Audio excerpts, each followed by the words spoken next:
엮이는 가정 안에서 누군가 한 명은 희생양, 스케이프고트가 되어야만 합니다. 자기중심적이고 이기적인 부모는 누군가 한 사람에게 자신의 잘못이나 책임, 수치심을 전가해야만 하기 때문입니다.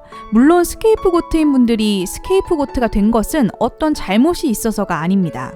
누가 되었든 반드시 한 명은 무거운 짐을 짊어져야만 하니까요.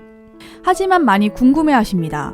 도대체 왜 내가? 하필이면 내가? 스케이프고트가 되어 가장 많은 상처와 트라우마를 가지게 되었는지 말입니다. 드라마 보고 또 보고에서 엄마 배정자는 둘째 딸 은주를 스케이프고트로 삼았는데요. 한번 이 이야기의 맨 처음으로 돌아가 왜 은주가 스케이프고트로 선택되었는지를 살펴보며 함께 알아보겠습니다. 배정자에게는 3명의 아이가 있습니다. 첫째 딸 금주와 막내 아들 명원이는 부모라는 권위에 순응하는 아이들입니다. 금주와 명원이는 부모뿐 아니라 부모님이 안 계실 때 태도가 달라지는 부모에게도 순순히 순응을 하죠. 불공정하고 불공평한 상황에서도 권력이 있는 사람에게 대들지 않고 상황을 받아들입니다. 받아들이기 힘든 상황은 회피하거나 외면하는 방식을 사용합니다. 명원의 이런 태도는 드라마의 초반 첫 월급을 받은 명원이가 가족 선물을 사오는 데서 잘 드러납니다. 명원이는 아버지에게는 팬티 한 장을, 그리고 스케이프고트인 은주에게는 3단 우산을 선물해 줍니다.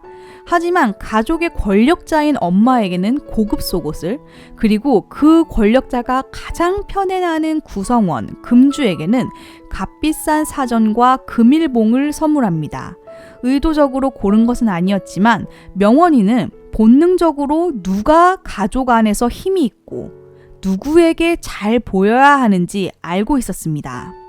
골든차일드 금주는 가난한 집에서 반백수로 대학원을 다니고 값비싼 옷을 철철히 사 입고 혼자만 보약을 먹는 등 매우 불공평한 특혜를 누립니다. 그 대신 두 동생들은 취업이 보장된 대학에 들어가 일찌감치 돈을 벌어야 했던 것과 다르게 말이죠. 하지만 그는 엄마의 편애와 불공정함, 부당함에 항의하거나 대들거나 맞선 적이 없습니다. 그는 묵묵히 가족의 불공평한 권력에 순응하며 살고 있었습니다. 하지만 은주는 다릅니다. 은주는 불공평하거나 불공정한 상황은 참을 수가 없습니다. 그녀는 엄마가 출근하면 태도가 돌변하는 부모의 태도에 굴복하거나 순응하지 않습니다. 이런 태도는 성인이 되어서도 유지됩니다. 은주는 엄마의 지독한 편애에 대해서도 직면하고 따집니다. 아빠와 명원이가 쉬쉬하며 넘어가려고 해도 은주는 꼭 목소리를 키워 사건을 공론화하고 엄마의 역기능을 만천하에 알립니다. 엄마의 입장에서 은주는 싹을 잘라버려야 하는 위협의 존재입니다. 가만히 있지를 못하고 자신의 역기능을 낱낱이 파헤쳐 공론화시키기 때문에 골치 아플 뿐입니다. 이처럼 스케이프고트들은 모두가 숨죽이고 있는 가운데 혼자 툭 튀어나온 못과 같습니다.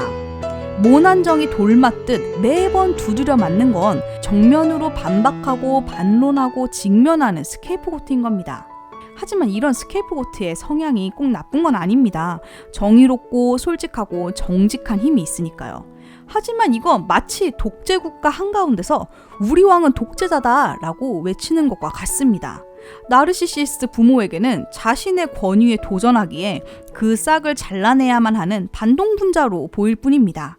문제를 외면하고 회피하지 않고 도망가지 않고 해결하고자 하는 스케이프고트의 장점이 역기능 안에서는 결코 용납할 수 없는 겁니다.